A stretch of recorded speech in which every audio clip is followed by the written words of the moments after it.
are these people? Let's go. So, speaking of liberation, hold on, let me make sure I catch up here. There we go. We're going to talk about the education system in Palestine in this segment, or what's left of it, at least. So, as a teacher, I thought about this, given basically the population in Gaza is living in refugee camps right now, and I've wondered like how these children are getting educated, if at all. Yeah. And I saw a couple of people on Twitter kind of reference this article, so I think we need to take a look at this and kind of understand. This What's happening? One of the things regarding war that we don't often talk is what are the infrastructures like in terms of just meeting basic needs, and one of them being education. So this article has been written once again by Truthout. Written by Thea. Oh boy, I'm going to butcher these names. I apologize, but Thea, Renda, Abdul, El-Haj, Fida, J. Adely, and Joy Kelcey. Yeah. They collectively report Israel has ruined 76% of Gaza schools in systematic attack on education. So don't think just like Adely. Right. So of when we say schools, this includes colleges, like any sort of education. Yes, structure. I have seen them gleefully dancing on the rubble of universities they bombed. So, Right. But anyway, this might be a hard story to report on, but yeah, Gaza has become a graveyard for children. Israel's bombing has killed at least 12,300 children and more than 31,000 people total since October. Thousands more are unaccounted for and are likely to be found under the rubble of their destroyed homes and shelters. In addition to the relentless bombing, Israel has been waging a starvation campaign. While all Gazans are facing food insecurity, 1.17 million Gazans have reached emergency levels of hunger, and 500,000 are at catastrophic levels. Against this backdrop of extreme violence, Israel has also been perpetuating a very particular form of violence that has disproportionate and long-term effects on children and youth. Scholasticide, or the systematic destruction of the entire education system. Learning a new word today, folks. The destruction of Gaza's education system has garnered less attention than that of the healthcare system. But the consequences for children, youth, and future generations of Palestinians are severe. In late January 2024, the United Nations Office for the Coordination of Humanitarian Affairs report that Israel had destroyed or damaged 378 school buildings, 76% of the total school buildings in Gaza. But Hamas, Collin. Many of the schools are still... Right. But Hamas. Many of the schools that are still standing have been transformed into displaced persons camps to accommodate some of the 1.9 million Gazians forced to flee their homes. Children who have started this new school year with dreams of becoming teachers, nurses, or doctors are now sleeping on the floor of their classrooms with hundreds of people sharing a toilet. Still, there's no safety. Schools serving as shelters are being bombed and besieged, sniped at, and blown up. Schools that haven't been totally destroyed have been emptied of their furniture and textbooks, which were burned in the absence of needed fuel. Yep. Gaza's higher education system has also been decimated. All 12 universities in Gaza have been damaged or destroyed. The almost complete closure of the Gaza Strip has also prevented 555 students from taking up scholarship-funded studies abroad.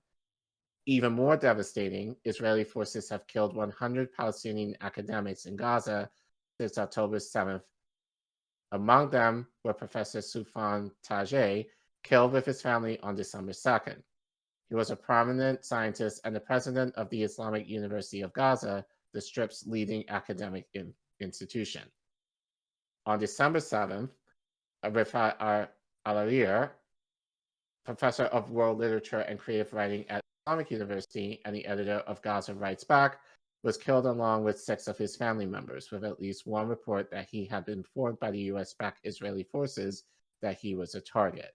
We reported on his story back in December. You can check for that in our playlist. Yep.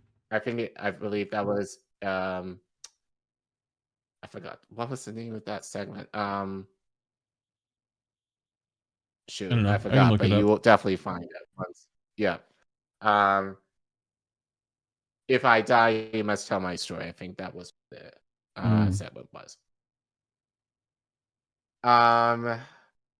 On February 20th, Professor Nasir Abdul Al-Noor, Dean of the Faculty of Nursing at the Islamic University in Gaza, was killed along with 6 of his family members. As with all statistics coming out of Gaza, these numbers severely underestimate the real toll. So speaking of that, shout out to Nick, who's live right now. He tweeted, "You guys realize the 30,000 number everyone keeps using is from fucking December, right? So that number has gone up. Definitely. So saying 30,000 is very conservative. And as you can see from, if you can zoom in a little bit. Yep. Not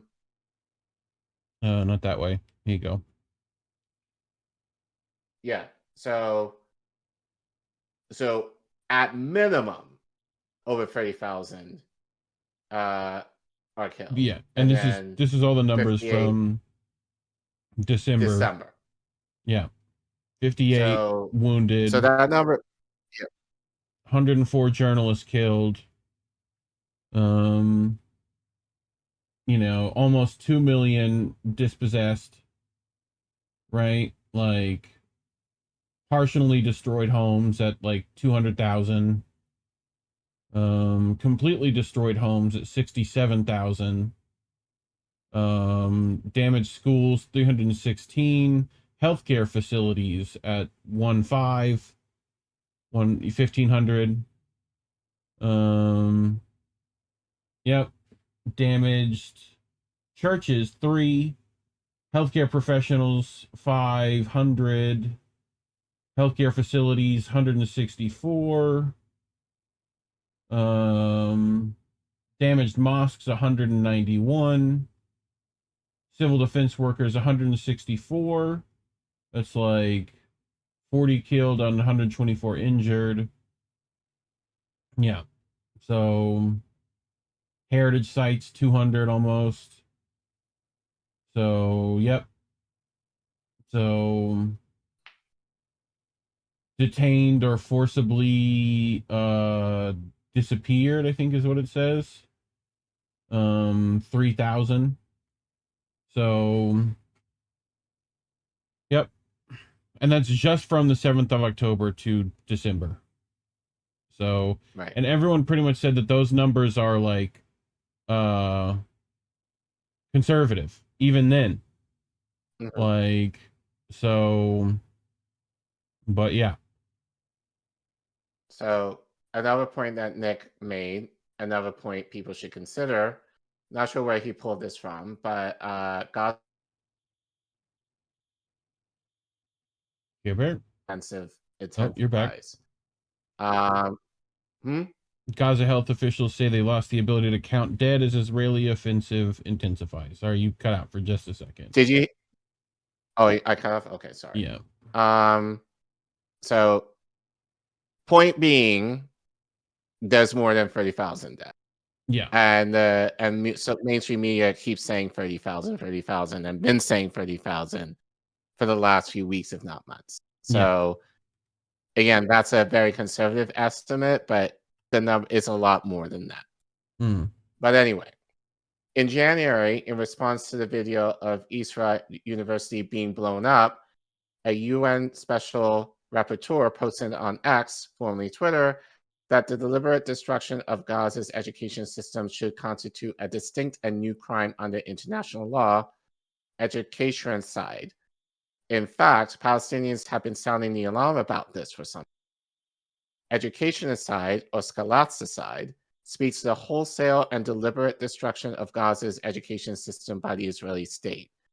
Little wonder then that a group of Palestinian children in Gaza recently asked a United Nations Relief and Works Agency for Palestine refugees in the Near East official why the organization bothered to teach them human rights when those values clearly don't apply to them. Oh, God. So, case in point, so this is actually the university that we just mentioned.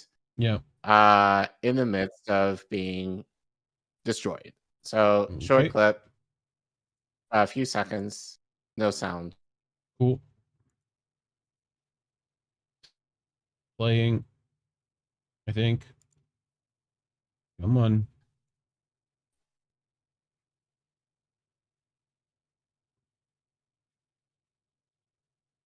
Yeah, I mean, this is just the rubble of what used to be a university.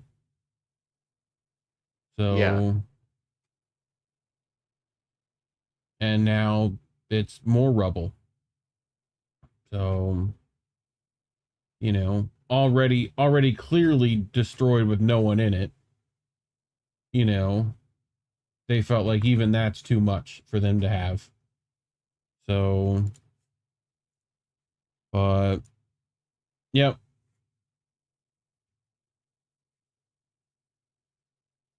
You got it?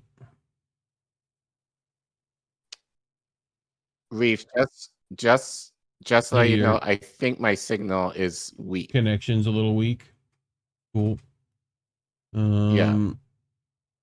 Well, I think you're okay right now. So far. But if not, I can continue for you. So, you might want to try and like leave and come back, maybe see if that helps. Just reconnect. Yeah. Let me. Cool. Yeah. Let me just. Maybe you. Yep. Can continue with at least a. Yep. So, in the face of this destruction, the overwhelming majority of U.S. government officials have said nothing. Instead, the response of the U.S. government and many of its allies to the still unproven Israeli accusation that a small number of UNRWA's approximately 13,000 employees were involved in the October 7th attacks has been suspension of all aid to the organization. UNRWA is the largest humanitarian organization in Gaza and one of the primary educational providers. In contrast, the U.S. Congress is trying to send Israel another $14 billion in military aid, in spite of the recent ruling by the ICJ that Israel and third parties do everything they can to prevent death, destruction, and acts of genocide from happening in Gaza. So, this is pretty much them trying to claim UNRWA is Hamas again. So, since the October 7th, and then now we're here. So, Collin's back. Welcome back, Care Bear. You good? It's still weak, but I think it'll be fine for now at least. Okay. So, cool. But anyway, thanks for covering. No, you're good. Anyway, before October 7th, the K-12 education system in Gaza included 625,000 students who attended public, private, and UN-run schools and 22,564 teachers. Palestinians are among the most educated populations in the Middle East. In spite of the 17-year siege, frequent Israeli bombings, and disruptions to education, Gaza students often rank among the top performing students in the Palestinian territories. In fact, in the face of this destruction, the overwhelming majority of U.S. government officials have said nothing. Instead, the response of the U.S. government and many of its allies to the still unproven Israeli accusation that a small number of Yamanas, approximately... This is the one I read. Oh. Yep. Okay. Oh, God, I got to zoom these. Can you zoom in for that? Yeah. Statistics tell only part of the story. The significance to education to Palestinians is rooted to their anti-colonial struggle. It was Palestinians who first set up the first refugee schools in 1948. By the mid-1960s, almost all Palestinian refugees completed the compulsory cycle of schooling at access rates that were far in advance of the public systems in some of their host states. As the Palestinian national movement gained traction in the 60s and 70s, education emerged as integral to the Palestinian nonviolent resistance. In the 1970s, for example, the Palestine Liberation Organization developed a dedicated philosophy of education, mobilized Reef to provide literacy classes to first-generation refugees, and supported the publication of children's books designed to provide young Palestinians with a sense of their history. Scroll down. Yep. And identity. Later, during the first Intifada, popular community-based education initiatives were created to overcome Israel's prolonged closure of schools. When the Palestinian Authority was established in 1994, one of its first acts was to assume control of the education system and develop a dedicated Palestinian curriculum. In recent years, Gaza's educators have been at the forefront of educational innovations in the region. Nawada's online learning platform was, for example, developed by teachers in Gaza who sought to continue schooling through the periods of disruptive violence. Subsequently developed into a region-wide platform, these efforts supported continuity of learning for Palestinian refugees in other countries. This is the problem. Yes. Yep. Like, in the midst of their suffering, they've still been able to educate their children in terms of the resistance. So Israelis cannot have that if they want to, ethnically cleanse the region. Yes. And we're going to get more into that, I think it was a TikTok that I've played before, but I think in a recent episode, but I'm going to play it again. But this is actually deemed as a threat to Israel because these are essentially the reasons why, these are essentially how world changers would actually kind of rise up against Palestine, against Israel. So this is deemed as problematic for Israel. So this is why they're attacking schools. But anyway, Palestinians are not unique in the value they subscribe to education. Refugees, migrants, and radically marginalized communities everywhere often refer to the importance of education for a better future.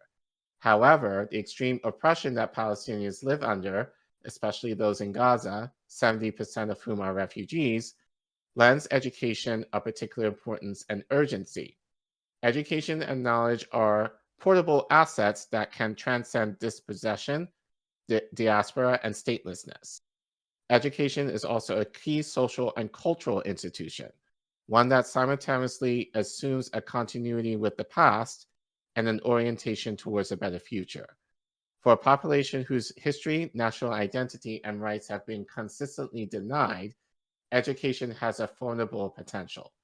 This is precisely why the denial of Palestinian right to education has been a persistent feature of Israel's settler colonial project over the last 8 decades. Mm-hmm. There it goes. Wait, let me just check. Yeah, you're right. There we go. Yeah. I clicked it a couple of times. Alongside killing, arrests, ethnic cleansing, forced displacement, land appropriation, domicide, and the targeting of health and media sectors, Israel's history of targeting Palestinian education is designed to erase Palestinian presence in the land of historic Palestine. For decades, schools have been bombed, bulldozed, and forcibly closed. The Israeli military has arrested and beaten students and shot them in the classrooms. The Kafka-esque restrictions on Palestinian right to movement, including checkpoints, earth mounds, the wall, and restricted residency laws, also make it difficult, if not impossible, for students to attend schools and universities. Palestinian citizens of Israel face large funding inequities, and unrecognized Palestinian communities are denied the right to have their own schools. Mm-hmm. These attacks on education extend to accusations leveled against the Palestinian curriculum. Across the West Bank and Gaza, including in UN-administered schools, students learn the curriculum developed by the PA. This curriculum was first developed in the late 1990s by the renowned Palestinian educator and academic Ibrahim Abdul Lugad. Like any other curriculum, it offers a shared narrative and projects a collective vision for society. Yet, unlike almost any other contemporary curriculum, it is taught in the context of military occupation and settler colonial dispossession. Consequently, it must contend with the oppressive political context that has shaped the lives of generations of Palestinians. Since the late 1990s, several high partisan organizations have accused the PA curriculum for promoting hatred and anti-Semitism. The fact that these accusations have come from extremely polemical organizations whose methods and findings have been called into question time and again have had no impact on US and EU officials who continue to promote these damaging falsehoods. Nor is there any discussion of the ways in which the Israeli curriculum is promoting anti-Palestinian violence and hatred. So you probably have seen online on Twitter, like a lot in schools, a lot of the propaganda that a lot of Israeli kids are learning about Palestinians and basically saying, you know, that they haven't met Arabs, and if they do, that they're going to kill them or do something harmful to them. I'm sure, which I know that many of you guys have seen online. But anyway, the result has been sustained an obsessive focus on the content of the PA curriculum by major Western donors and significant pressure on the PA and the Rumata to deconceptualize education. The famous philosopher John Dewey argued that the proper role of education is to foster cooperation on real-world issues of direct importance. Brazilian educator Pablo Freire took this idea further, articulating a pedagogical vision that directly engaged with the source of his students' oppression. Palestinian educators understand this all too well. As many Palestinian teachers we know have told us, knowledge is our only weapon. Perhaps it is this fundamental truth that best explains Israel's determination to destroy the education system in Gaza in an attempt to retain its oppressive status quo. The destruction of the entire education system of education in Gaza cannot be counted only in terms of the lives lost and infrastructure destroyed. More than 200 out of 325 cultural sites have been destroyed or severely damaged, including museums, libraries, archaeological sites, and publishing houses. When this latest round of violence ends in Gaza, there will likely be another infusion of international humanitarian projects that seek to rebuild schools, teach a new generation of educators, and launch trauma-informed programs to address the psychosocial needs of Palestinian children and youth who have grown up entirely under siege of war. However, these programs will only address a fraction of what is needed to challenge the colonial oppression, dispossession, and violence that have inflicted generations of Palestinians. Palestinian children, youth, and educators in Gaza, the West Bank, and the diaspora need and deserve to learn in safety. But for Palestinians, safety goes hand in hand with contesting the oppression that frames their daily lives and preserving their cultural identity. This can only be achieved through dangerous knowledge that challenges the realities of dispossession, colonialization, and statelessness, and teaches each new generation the historical and cultural wisdom necessary to secure a free and just future. Any thoughts before I continue with my last slide? No, we'll let you get to your last slide and then I'll say stuff. All right, so let's play it. Oh no, I'm actually not done. Oh, sorry. Well, I thought I was finished. Sound like a good ending. Protecting the expression of this dangerous knowledge in the US is also critical at this historic moment in which academic freedom is also under attack, especially on college and university campuses. Student activism was key to enlightening and changing US public opinion about the horrors of the Vietnam War and apartheid South Africa. And we've talked about what happened, how Reagan kind of put a hammer onto this. And basically became where generally universities and colleges in this country became more conservative, or forced to become more conservative in terms of the teaching as a result of the protests that were occurring on colleges back then in regards to the Vietnam War and the civil rights movement. Given the outsized role that the US government plays in supporting Israel's current war in Gaza and its apartheid policies, it is imperative that we in the US fiercely protect academic freedom and spaces for dangerous political critique and analysis that's central to education for justice. I mean, that sounds great in theory, but we don't do that here, and we're definitely not doing that now. Yeah. In terms of, especially just given my community, how they're changing curriculum to whitewash slavery, for example. We talked about on this show just how in your state, African American studies is no longer essentially an elective that you can even take in schools. So, yeah, I mean, the US is not going to do anything in this, unfortunately, because we have our own propaganda that we want to teach our students here. Yep. So, to hell with teaching about liberation, especially for students of color in this country, much less for Palestine. But anyway, let's get to this last slide. I've shown you this guy before back in December, but he talks about something in regards to children. But I think what he says also it kind of ties in with the education system. So we can play that real quick. Y'all, we need to talk about why the IOF is systemically killing babies in Gaza. Now, it's very important to recognize that this is not some barbaric, not thought out strategy. This is extremely deliberate, the targeting of children. Why would the IOF be so insistent on attacking hospitals, destroying hospitals, killing literal children, making sure that incubators are turned off so 30-some children who are barely even alive get executed? There's a reason behind this. And the reason is because the Israeli state knows that if these children live, they will be the biggest freedom fighters in the history of the world. And one of these children will be able to liberate Palestine. After one of these children has witnessed genocide, has literally been born into a world where everyone around them, every person that they loved, has been murdered by the state that they are subject to. These children are growing up in concentration camps.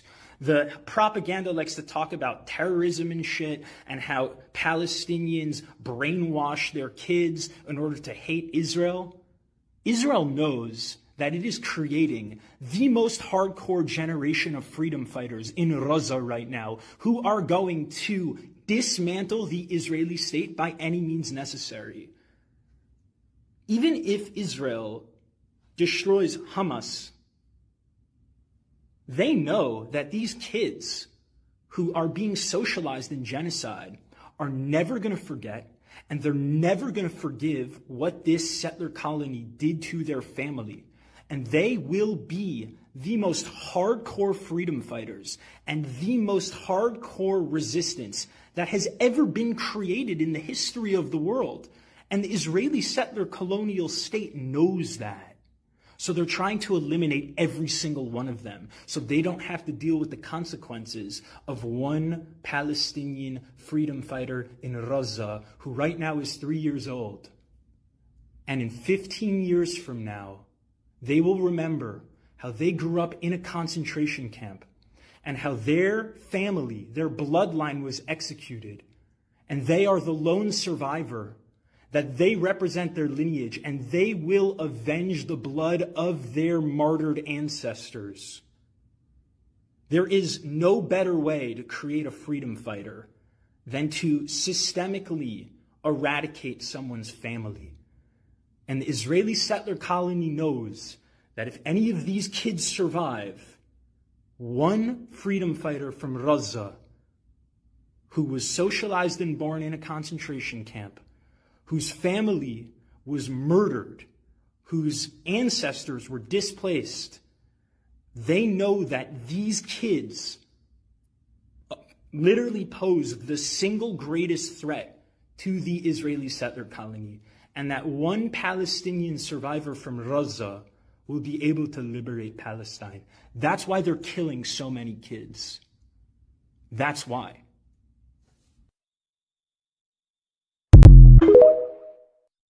And why they're wanting to get rid of TikTok too. But yes. Yeah, I think the big thing for me with this, the quote that people should remember from this was the kids asking, why teach us human rights if it doesn't apply to us? I think that's disgusting that children are asking their teachers that for one thing, that they have to, right. You know, so, and that they're not wrong, you know.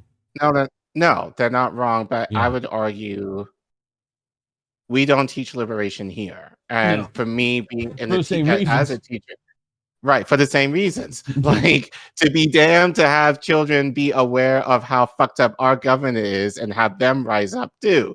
Like, it's the same shit based on the colonial systems that we have both here and in Palestine, ironically enough. It's in terms of our education system. So, you know, that's why people like Malcolm X, the Black Panthers, even MLK, a lot of our history, just given within the African American community, are whitewashed or not talked about to death. Because God forbid that children learn about MLK, you know, about his economic policies, and talk, especially given like a guaranteed income or what we call now UBI. To hell with people knowing that. To hell with Malcolm X. Well, I think he's already somewhat erased from our history, but like he also said the same thing. We have to liberate our people by any means necessary. And he was huge on education, but not necessarily in a way in the structure that we kind of make our education, you know. Black Panthers, same thing. People know them generally as a militant group, which they weren't. So even here, we have that issue too. But the difference in Palestine is that they will outright kill these kids. Yeah. Because they know, and I think given what they said, they are intelligent as hell. So you pair that with actual like resistance knowledge, that's a dangerous combination.